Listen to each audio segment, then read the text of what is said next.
But I think this final line raises a very interesting point which often goes unremarked on in discussion of this poem. That is to do with the response of the girl to what Donne is saying. And we don't know what that is. Now, obviously, something very powerful, very emotionally changing has occurred to Donne the night before, whatever it may be. For he says at the start of the second stanza, "And now good morrow to our waking souls." But he's speaking for both of them there. It's our waking souls, not my waking soul.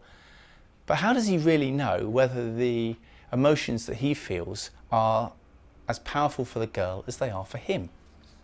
And of course he doesn't. He's being rather presumptuous in saying our waking souls. But of course, to convince the girl that he is in love with her and that something has changed for him, if he just said, "And now good morrow to my waking soul," it wouldn't sound as good. So he has to rope the girl in with it as well.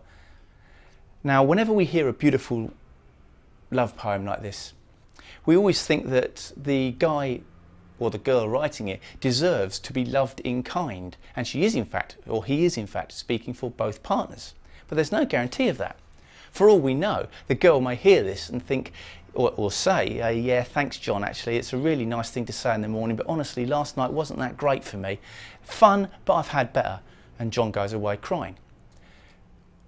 Historically, we don't know whether this was the case, but remember, this is an address to a girl. He can't speak for the girl in this. And this idea of him trying to convince the girl to love him as much as he loves her, or claims to, is very relevant and apparent in the final lines. If our two loves be one, if